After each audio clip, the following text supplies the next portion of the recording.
Con el permiso, presidente, es verdaderamente preocupante dictamen que estamos por discutir el día de hoy, o que estamos en discusión, porque pareciera que muchas de las modificaciones que se han llevado a cabo en los últimos tiempos encaminan a un Estado autoritario, a un Estado faccioso, encaminan a criminalizar la lucha social, a criminalizar los movimientos sociales, y un Estado autoritario se caracteriza primeramente porque el uso de la fuerza es la primera solución que el gobierno encuentra frente a los conflictos sociales. Segundo, porque no existe un diálogo. Las diferencias y necesidades de la población son ignoradas por el régimen autoritario, y la única opinión válida es aquella que aplaude las virtudes del régimen. Además, dentro del autoritarismo no hay ley ni organismo que protejan los derechos de los ciudadanos.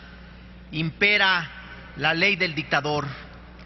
Tristemente para México, a partir del 1 de diciembre del 2012, se entró nuevamente en una etapa encaminada a este autoritarismo, y para muestra de ello, recordemos los conflictos desatados aquel día de la toma de posesión de Enrique Peña Nieto, donde hubo una brutal represión a las manifestaciones de protesta en su contra.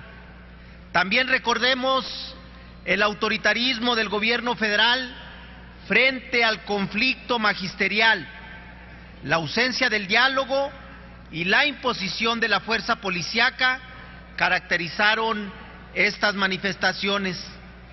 Tampoco podemos olvidar el autoritarismo al que fue sometido el Congreso de la Unión en la simulación de discusión de la reforma energética, donde este recinto estuvo amurallado por la Policía Federal, separando a los legisladores de la voz del pueblo.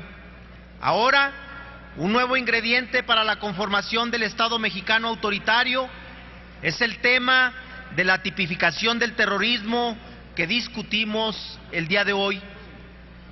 No es un contenido cualquiera, debido a que el terrorismo es un tema que ha confrontado a naciones, fracturando relaciones bilaterales. El dictamen pretende ampliar el margen de las acciones terroristas en ámbito incluso de la vida privada, al señalar que incluso cometerá este delito aquella persona que atente contra la integridad física o emocional de las personas, dejando a la interpretación de la autoridad si dichos actos van en contra de la seguridad nacional o con el fin de presionar a una autoridad.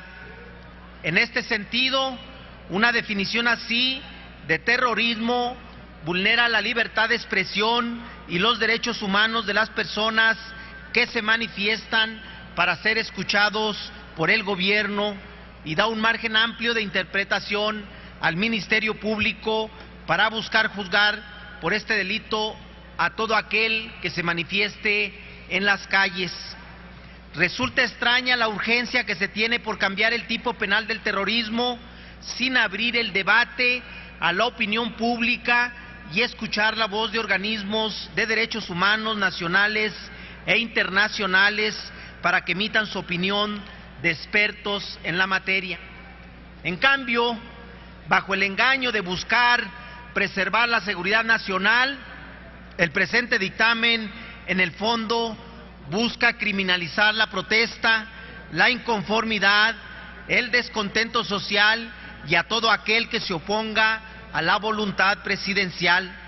Y es que la iniciativa, desde que salió de Los Pinos, tuvo un mensaje claro: la represión por parte del Estado hacia la protesta social, fundamentada bajo la figura de terrorismo, propiciando un clima de intimidación, miedo, persecución y represión, y con ello una paralización social. ¿Qué diferencia existirá entre la conducta terrorista, delincuencia organizada, crimen organizado, delitos del narcotráfico, lavado de dinero, portación de armas de fuego, lesiones o daños en propiedad ajena? Si el presente dictamen mezcla y confunde los términos, atribuyendo conductas típicas de un delito dentro de otro.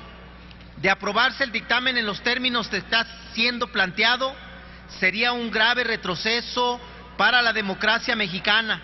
Lejos de avanzar en la protección de los derechos y respeto a las libertades, se busca retroceder, restringiendo la libertad de expresión y buscando que haya pasividad social a través del miedo y el uso de la fuerza pública. En este sentido, de acuerdo a la reforma propuesta, cualquier manifestación pública que por algún motivo caiga en enfrentamientos que en muchas ocasiones son provocadas por los mismos cuerpos de seguridad pública, será motivo suficiente para considerarlos actos de terrorismo y quedará a la libre interpretación de un ministerio público y esta decisión de criminalizar así la protesta social. Debemos legislar para que no se vulneren los derechos humanos y la libertad de expresión. La reforma en comento pretende crear un terrorismo de Estado y ahora el Congreso de la Unión es una fábrica de delitos y tipos penales a modo del presidente que solo frenará el activismo social. Por lo tanto, el sentido de mi voto será en contra del dictamen, pues la sociedad mexicana reclama un verdadero Estado de Derecho. Es cuanto, señor presidente.